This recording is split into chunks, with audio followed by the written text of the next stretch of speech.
Lesson 4. The letter Йо. is distinct from the letter Є. in its pronunciation. From a pronunciation standpoint, the letter Йо. represents a combination of the sounds Є. О. Є. О. Йо. Here are a few examples in English. Yogurt. New York. Yo. This associations with English words can help better understand how the sound is pronounced. Here are a few examples in Russian. Ёлка. Ёж. Лён. Пёс. Самолёт. Ковёр.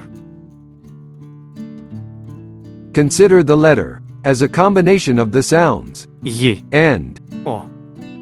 This makes it much easier to understand and pronounce.